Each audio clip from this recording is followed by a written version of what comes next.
Hi, everyone. Thank you so much for joining. Well, I'm so excited that there's so many of you that wanted to join to learn about process-based art and all that it provides to the kids. We have a variety of people. We have moms curious how to do it in their homes. We have teachers that want to implement it into their classrooms. This is really such a great group, and I am honored and grateful to have you all here. So let me tell you a little bit about myself if you don't already know. I am Stephanie Shauna Pitts. I am the owner and founder of Art Nest Studios. I am also a mom of two energetic and fierce boys. Art Nest was built a lot around them. When I opened Art Nest 9 years ago with my dad, I wanted it to be a place that had cool and edgy art experiences that my kids could partake in. I wanted to keep them creative and keep them exposed to art outside of my house, especially the messy stuff. And it quickly became very clear that it was a need in our community. At first, I thought it was just because there weren't a lot of other art studios in the area, but then I realized that it was because there weren't many other places where kids were allowed to break free of structure and think for themselves. That was what I really learned over the years, especially in hindsight. When I really leaned into the process-based art method and watch kids not only fall in love with art, but fall in love with themselves, that was a really powerful thing to witness. What I want to share with you today is exactly what process-based art is, how it works, what it does for your child, the power that it truly holds, and how you can implement some of these methods at home or in your classroom. So how many times have you heard your child say, "Is this good? Did I do it right? Look at me. Do you like it, mommy or Mrs. So-and-so?" They're common questions, right? And we've kind of just accepted that these are questions that kids ask. But what these questions indicate is that their narrative internally is that they need external validation for it to be good or for them to be good. It's not good or right until someone says it. And that is the narrative that they're hearing in their head when they're asking those questions. It starts with artwork and it grows into everything they do: good grades, scoring a goal, winning a game, doing chores, playing an instrument, waiting for their boss to let them know they did a good job, their spouse. They end up doing it for external validation rather than doing it with internal, intrinsic motivation. When I say it, I mean anything. I mean art, anything that they've worked hard on, anything at school, anything in life. We want to turn that voice from external motivation to intrinsic motivation.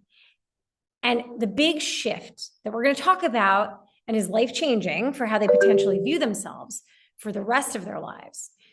Process-based art and its philosophy carry over into all areas of life and can nip this issue in the bud when adapted even in the smallest ways. So this is not always a confidence problem. Yeah, sometimes it is, but it's really a conditioning problem. So let's flip the script. How do we flip it so that kids start believing in themselves and become intrinsically motivated? We have to teach them how to think for themselves. And we start by teaching them how to safely use materials, then use guiding language to let them bring their ideas to life. And it's not just letting kids make a mess or just go create and figure it out. It's really not that. It is a structure and boundaries and freedom within that. So they feel like all of their choices are their own, which they are, but it is in safety boundaries and within realistic boundaries. So it's really deliberate. Process-based art is really deliberate with deliberate materials, deliberate language, which is so important. And it allows the kids to make their own choices. It's structured freedom, decision-making, risk-taking, no examples, no right way. When they see an example, they think if they don't make it look exactly like that example, they've failed in some way. We want to set it up so that there's no failing. There's just no failure here. You're going to make mistakes, but there's no failing. Process art isn't about what they make. It's about who they become while making it. So here's the why. And this is where it gets powerful. This isn't just art, this is brain training. So let's talk about confidence. When a child creates without being told what to do, they start to think, I have an idea. How do I get that idea out? Some might seek help from adult, which is where the process language comes in, and totally normal. But we'll talk more about that later. Quick tidbit, saying something like, what is in your mind and letting them tell you instead of trying to fix it. Just let them get it out of their mind. What is your idea? And then they can talk it through. Or you say something like, I wonder what would happen if everything you just told me was put on paper or made out of a cardboard box, or insert X, Y, and Z. So once a child gets it out, they start to think, I can figure things out. I can do hard things. And that is where the confidence is built. It's the pathway you want the brain to take. When they do figure it out, that is when the confidence is built. It's when they figure it out, not when you figure it out for them. And that's where the language comes in. Again, we'll talk about that later. And when they ask you, what do you think? You can say, wow, you got your ideas out and that was hard and you did it. Not, that's beautiful. That's awesome. You're so great. Because then you're focusing on the final result. So you don't want to praise the end result of the work. You want to praise the effort and the process. And that's where the confidence is built. So let's talk about focus, because this is one of the things that art truly teaches. And focus and experiencing flow state isn't just for art. It is everywhere. It's that meditative state that we need to come back to when things get overwhelming, when we get stressed out, when we need a break, when we need to take time to get focused on something. We have this tool in our back pocket. And if we learn it through art, we can access it anywhere. So you've seen it when they get completely lost in what they're doing. It's called flow. It's the same mental state used by athletes, performers, and high achievers. We're building that through art. How do you get kids to achieve flow state? Great question. Notice how when you tell your kid what to do, they don't do it with as much vigor as when they elect to do it themselves. It's the same with art. They buy into what they are creating because it's theirs. It's like the difference between being micromanaged at work versus given autonomy. You will almost always get better results and care in the work from an autonomous employee rather than one that you're micromanaging. You'll get creative solutions as opposed to being just a robot following boss's instructions. And that is the people that we want to create. This is the idea for kids and how it translates later in life. And achieving flow state is something they can carry that with them for life. It's a place they know they will always have to access when overwhelm sets in, to cope with hard life moments, a safe place to go when the world is just too much, and a tool to keep their nervous systems regulated. So it falls into emotional regulation as well. If they enter flow state every day for even a few times per week, the benefits are the same as someone who meditates a few times every week. It's the same thing. More practice in flow state means more ability to focus for longer and with more depth and more regulation to your nervous system. We are also building resilience. When there's no wrong, mistakes stop being scary. They become part of the process. And that shift carries into everything: school, sports, friendships, all of it. Through process-based art, kids are encouraged to make mistakes. And the idea is to not jump in and save them. You build resilience by them solving their own problems. They have to learn that they can get through the mistake. That is literally the formula to build resilience. Let them make a mistake, sit on your hands and watch it happen. Be there, but they have to get through it themselves. And that is how you build the resilience. If they never learn that they can recover from a mistake, you rob them of the opportunity to build resilience. And we all know that we need resilience in this world. So what is the language for this? Before you start anything, it could be homework, it could be art, anything. You can say, I want you to make mistakes. I can't wait to see what mistakes you make, because that's when your brain grows the most. If they're struggling during the process, you can say, what about this feels tricky? I wonder what would happen if you found another way. Or it looks like your idea has blossomed into something else. So if it goes off on a totally different track, wow, it looks like it blossomed into something else. And they're like, well, but it doesn't look the way I wanted it to. It blossomed into something else. And what do you think about that? How does that make you feel? So whatever you do, don't fix it for them. Sit on your hands. It's the hardest thing in the world to do when you're watching your kids struggle. I know, I live it. I see it every day. Sit on your hands and let it unfold. And you will thank yourself and they will thank you later. And also, if they just need a break, they can take a break. You know, they don't have to push through to build resilience. Part of building resilience is knowing when to take a break and when to push through. And they'll learn that by doing. So most art is instruction following. I hate to say this, but most art that you get in schools is instruction following. It's not creative problem solving or creative thinking. The hardest truth is that the subject of art in school and everywhere shouldn't just be art. It should be life skills, and it's not. There is a time and a place for instruction following. Kids need to know in safety situations when to follow, that they need to follow instructions and when to follow instructions from an adult. That is a really important skill, but not when you're trying to foster creativity. You want them to push back. You want to hear their ideas. They have the best ideas. They're better than ours because they're not jaded. So you want to hear their ideas. You don't want them to just be robots copying what's on the board. And then so the teacher can say, hey, here, look at this artwork. Isn't it amazing? The parents are so proud. So what's labeled as art for kids is actually just instruction following, step-by-step crafts, Pinterest perfect outcomes, adults fixing, correcting, guiding every move they make to make sure that it looks good. And that is not the point of processed art. And it looks good. I'm sure that you've probably gotten artwork from school that you're like, wow, this is amazing. But here's what it teaches. It teaches following directions and don't think independently. Perfection matters more than exploration. Exploration is everything. Look to someone else to know if I did it right.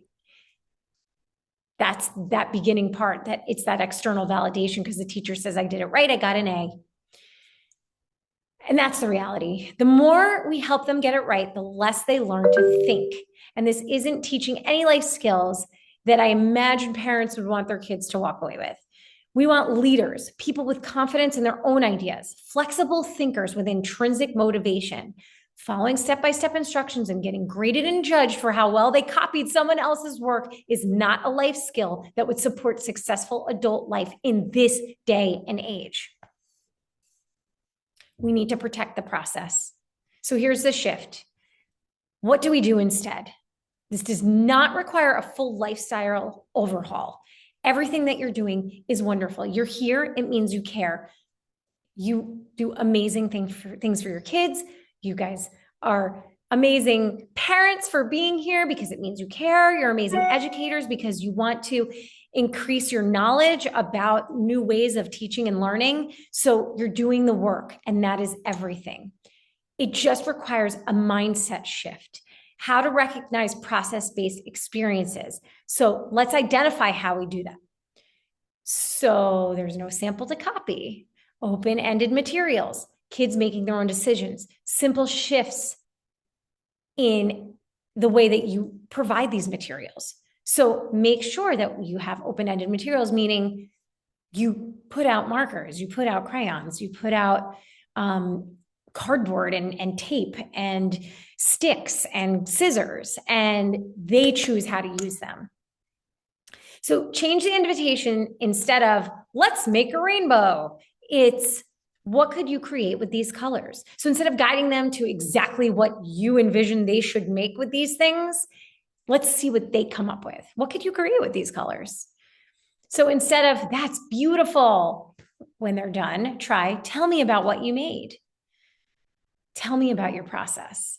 So step back, let it be imperfect, let it be messy, and let it be theirs.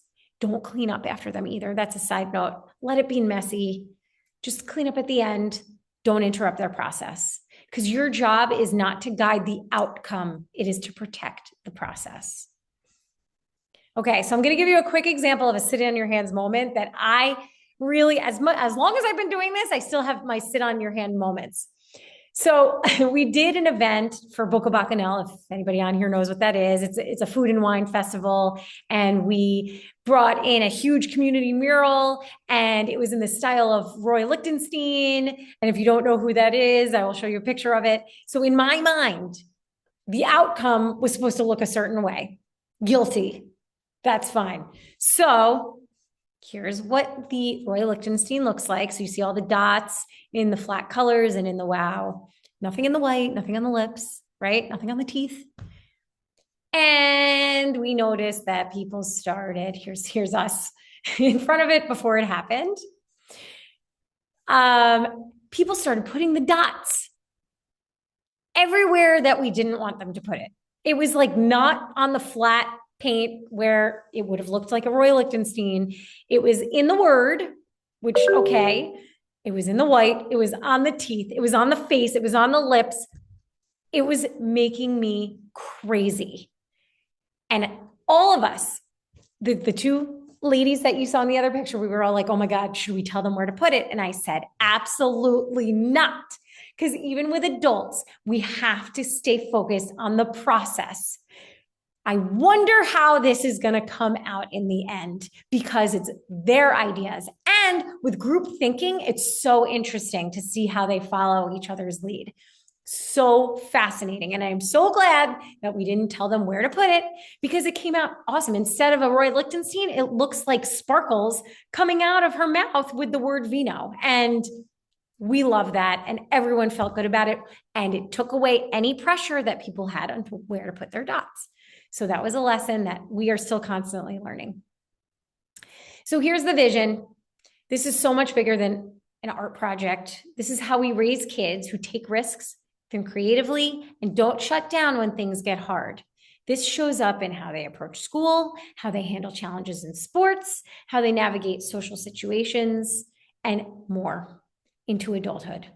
This is how we raise kids who don't lose themselves trying to get it right or trying to do it for someone else other than themselves. So this is what we do every day at Art Nest, and I hope you are inspired to try small adjustments at home or in the classroom to support this way of rewiring the brain and shifting mindset.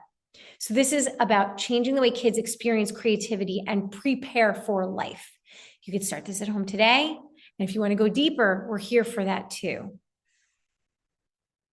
If you want to join our movement, check out any of our classes, of course. And we have now launched our process-based art ambassador program, which we will send you info about if you want to become an ambassador in your community and see process-based art implemented in the areas where you live so your kids can be affected by it.